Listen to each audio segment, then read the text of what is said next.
can you tell us your name and the year you graduated from Northeastern University? My name's Dr. Kenneth Veneer, and I graduated from Northeastern in 2010. My name is Dr. Lee. I graduated in year 2011. And what are you currently doing for employment? I work in an outpatient orthopedic clinic in southern Massachusetts. I have my own practice in Boston. And what year did you take research methods? I took research methods in 2010. I took research methods class in 2008. And when you took the research methods class, what were your impressions of the topic before you took the class? And speak to its usefulness that you thought you would have. When I took research methods in 2010, I didn't have a full understanding of how important it was to the profession of physical therapy and our decision making. So I really kind of went in with a blank slate, especially it was our first professional semester, and I was really excited to get into the more kind of, at the time, what I thought were the more pertinent classes, being gross anatomy and kinesiology, really understanding the body and how it moves. For me, back in 2008, I was early phase of my post-grad DPT program. To be honest with you, I didn't really have a good idea what this class would bring me, the value. However, I definitely had the deepest belief that it's going to be a very important class because it really will set the foundation for the rest of my curriculum and probably will help me in the future when I become a clinician. And did your impressions of the class change while you were taking it? I would say my impressions changed a lot. It really ignited the passion I have for evidence-based practice and research methods now. It's something that I take great interest in and really think is one of the most important aspects of being an effective clinician and physical therapist. For me, I really think that it has become even more important than the first when I get exposed to this class because it was a class that I was not familiar with, and there was a lot of terminologies that I were not familiar with, and it was a totally different language for me. And however, I found it very interesting because it really helped me to develop a pair of eyes to how to read research articles with critical eyes and how to read it smartly instead of just take the results and then the bottom line, but you would read it in a much more critical way.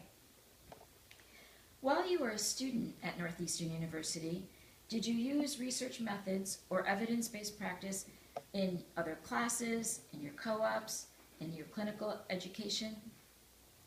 Evidence-based practice was something that we were exposed to a lot in the physical therapy curriculum. One of the things I would have appreciated more would be having actual exercises where we would critically interpret the literature and really kind of dissect maybe some of the biases associated with the articles, whether the data really showed what the authors concluded and things like that. On co-op and clinical, I was fortunate to have mentors that really held me to a higher standard and challenged me to think critically about some of the things I was doing or seeing other clinicians do, and kind of go to the literature to see if it was something that was supported, something that was kind of discarded by research showing that certain practices were ineffective, or if there were better alternatives.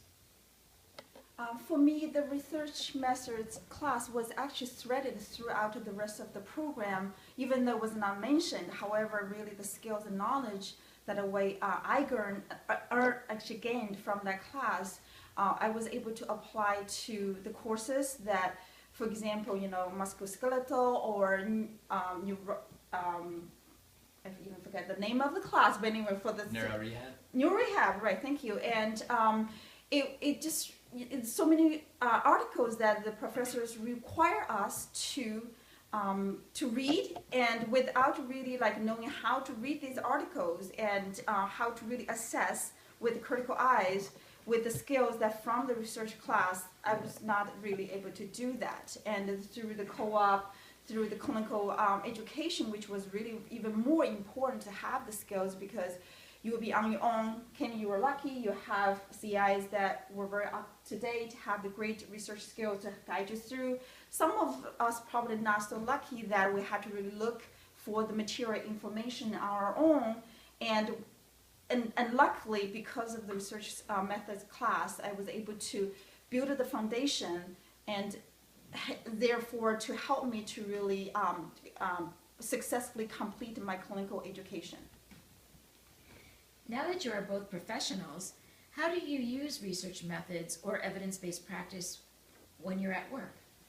I think now that I'm a practicing clinician, evidence-based practice is even more important to me and even a bigger part of my day-to-day as a physical therapist. One of the things that Dr. Hayward will say is that research and evidence-based practice is kind of like a foreign language, and to be proficient at that, you need to be immersed in it. You need to be constantly reading the literature. You need to be discussing it with your colleagues. You need to be comparing it to other articles that are out there. You need to be constantly critically appraising and challenging your own beliefs to really kind of progress as a clinician and be able to provide the care that our patients deserve. And research methods provides the foundation for that, to be able to do those kinds of things. Kenny, for me, actually, I really am envious. You just got out of school recently and still have this fresh knowledge about research methods and the skills. I wish I could take a refresher class. I do, because a few years out and you sort of just kind of engage into daily things sometimes, and then you lose some of the essential, really the skills that you have developed. I'm not saying I'm not good at what I do, but I wish really this is the right timing for me to actually further my research methods, actually the knowledge. And so I wanted to even take one more class from it, and because it's going to help me really become a better clinician. And finally, do you have any advice for students about taking research methods and how they can get the most out of the class? I would say the best advice is to get excited about it. Find something you're really interested in, because there's bound to be a lot of brilliant people, a lot of brilliant faculty, a lot of brilliant researchers that are really pushing the envelope in those areas. And we're very fortunate to live in an age where information is readily available at every corner, and there's really no excuse not to put yourself out there and learn more about these kinds of things. And the research methods course really provides you with the foundational skills to really expand your knowledge and become a better clinician. For me, I feel like this class is very important from day one. I believe that was a very important class even up to today. That's why I wanted to retake it. And my advice would be, I think treat it as a foreign language, and like treat it as a Spanish or even Chinese if you're interested, and to learn it, to really explore and to find out the unknowns, and because it's very different from the daily things we do, black and white and biomechanics, but it's really going to open an entire new world to you, because we, like Kenny mentioned, that we have so many really prominent researchers actually nowadays, really to gain the language, to understand language, to gain the skills, to know how to read them, and even to really get the opportunity to partner with them, maybe to pursue your interest in research. I just think that's phenomenal. Absolutely. Thank you.